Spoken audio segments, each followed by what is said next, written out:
Hey guys, so I'm back. I wanted to continue to dig into this transcript, and yeah, this shit just keeps getting crazier and crazier by the minute. But I wanted to address a couple things before I get into my video. Number one, I just want to let everybody know that this is the grand jury transcript. This is not like the actual trial transcript. So I know a lot of people are like, well, what can we really do with that transcript? There's so many inconsistencies, but if you guys know the saying that the devils are always in the details, then you just have to really pay close attention. So I haven't been able to get through all 515 pages because I have to keep going back to different things that I just keep seeing. So like I said, I just wanted to let y'all know. So if y'all don't already know, a grand jury is basically typically 23 people that they select to just examine the validity of an accusation. They don't determine whether somebody's guilty or not. They just determine whether there should be charges or an indictment even brought against a potential defendant, in any circumstances. So that's what their job is to basically do.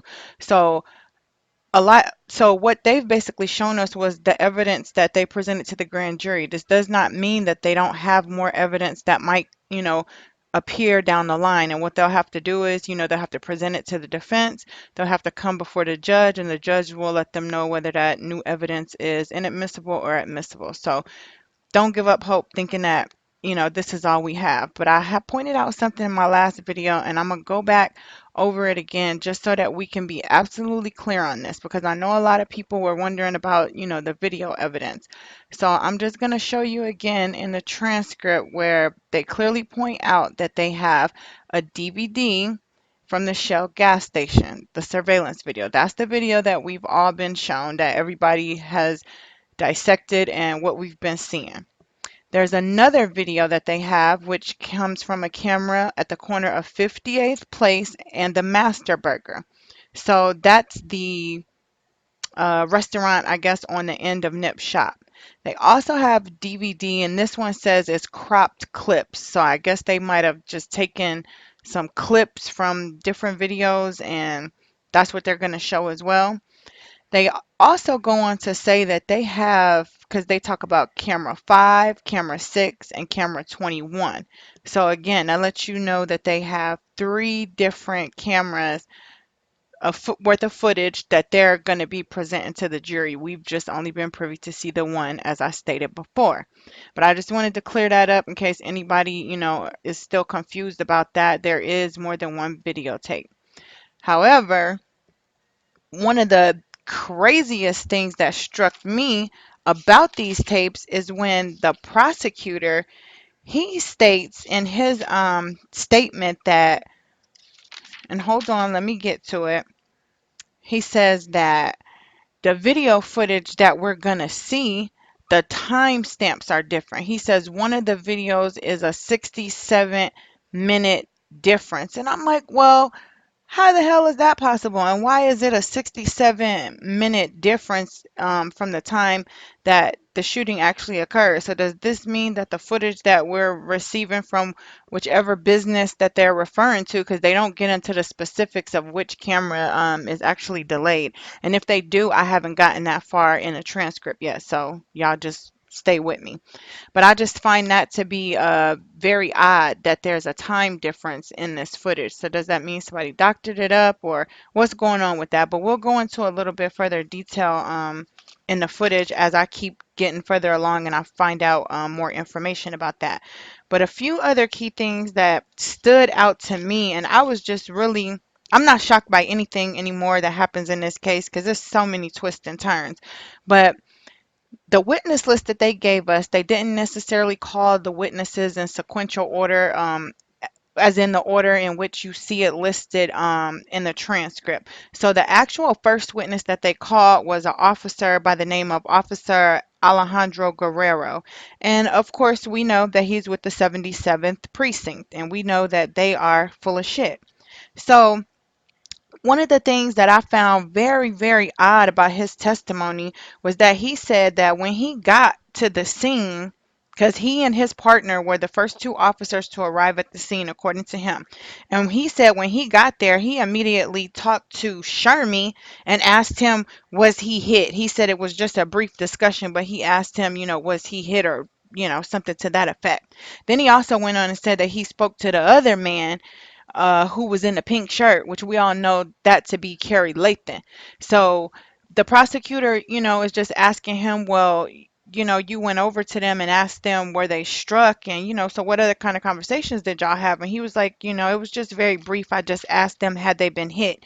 He said the one man was facing down. Facing down, and we know that the Kerry Lathan was facing down, so he said he didn't appear to get his name or anything like that until I guess he was being transported by the ambulance. But another thing that struck me, so the prosecutor went on to ask him, well, it was three people out there shot that you observed. He said yes. And he was like, well, didn't one person seem to be, more in a dire situation than the other two? And he said, yeah, and we all know that was Nipsey Hussle. So I find it awfully strange that as soon as you got up on the scene, you asked Kerry Lathan and you asked Shermy where they hit. Now, another strange thing that I found out in his testimony was he said that there were three men that were laying on the ground, and we all know from the video footage that we saw, it was only two people laying on the ground, which was Nip and Carrie. So did Shermy bring his ass back and lay on the ground to act like he had been shot? So it's a lot of things that's going on with this. And I find from this officer's testimony, so the prosecutor went on to ask him, well, did you recognize these men? Did you know them? He said he recognized them before. So he basically saying that he recognized Kerry Lathan and Shermy. And then, of course, later on he says, yeah, he found out that that was Nipsey Hussle, the other person that had been shot. But to me, what really strikes me as odd is when he got on the scene, the first people he went up to was Kerry Lathan and Shermy. And I find that odd. I just feel like by him working at that precinct, and we all know that they're a bunch of filthy ass cops, they didn't really not like Nip. And so I feel like this officer, because he patrols this area quite frequently, that's his, patrol post or whatever. So he knows the situation and, what's going on as far as the politics of that area. And I believe he plays a part in this because he kind of stuttered with some of the questions that the prosecutor was asking him. And I have a hard time, you know what I'm saying, being okay with that. So whether he's a witness for the prosecution or not, I feel like it's a bunch of different questions that we need to be asking him. So what I said I was going to do, y'all, was every time I go through this transcript and I find something, I'm going to email the district attorney, Mr. Kinney, and let him know so that he can make sure that his case is A1 Trump tight and he goes in there and he gets a conviction because we don't need no mess ups at this point because everybody that was involved in this situation is going to be held accountable. We ain't laying off for y'all. We on y'all fucking necks and we on everybody. So yeah, Officer Guerrero, we on your ass too because you seeming real suspect. Now, another major thing that I wanted to point out because, everybody was saying, oh, when Nip was in the store and Kerry Lathan went in the store and looked for a shirt. According to the transcripts, Nipsey Hussle never left that parking lot. When he pulled up and got out of his car, he stayed out there the whole entire time until his life was taken. And that's according to the transcripts. And I'm going to show you guys that as well. One of the other things that I found to be just very striking, and I'll go through a lot of the other people's testimony as well, like such as Cowboy, because he was next on the list. And a lot of the things that he said in his testimony, I'm just like, yo, because at one point I was like, do I feel bad for him or, what's really up with him? But the more and more that I read his testimony, Cowboy knew what was going on. I just feel like he was helpless in the situation because he doesn't really have no pull. He's not the big homie, and he still has to live in that area. So it's only so much that he could do. But to me, if Nip was, your man as you say he was, and y'all were family and all of that, then I felt like you could have at least tried a little bit harder to warn him or to do something about the situation. But anyway, this officer, he also said that, let me see, what did it say? He when he asked Shermy, was he hurt and everything, he said that Shermy was on the ground. So that's why I said, like, what's really going on here? Because how was Shermy on the ground when we see clearly from the tape that his ass took off running? And then it was stated that later on he came back to the scene.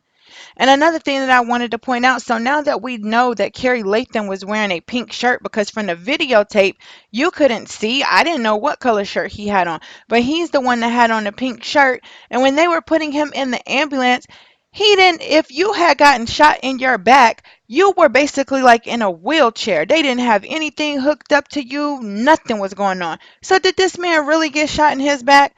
I don't believe he did. Another thing that I wanted to point out too was that they made mention that when Eric Holder first came up on the scene, that he was shirtless. He didn't even have a shirt on. So when Miss Baylet Stars drove him around the corner, and I told you guys that Big U had an office around there. What he did was, she said that he went and he put on a red shirt. So I'm wondering, well, where the hell did he go to get this red shirt? They don't really go into too many details as to how that came about, but he went and put on a red shirt, and then he came back. And so then when we see him in the video, going up to Nipsey and shooting him, he has on that red shirt, but he initially came up there shirtless. So I found that to be another significant detail too, because where did he go to get this shirt? And like I said, Big U's office was around the corner. It's all starting to piece itself together. But y'all, I'm going to continue to keep on digging. I'm going to continue to keep on reading these transcripts. Y'all keep rocking with me, and I'm going to come back with another video to part 3 of this transcript that I've been doing. And y'all let me know. Go ahead and leave a comment. Don't forget to like and subscribe to the channel. In case y'all are just tuning in, this is news for your ass, and I'll be back with another video.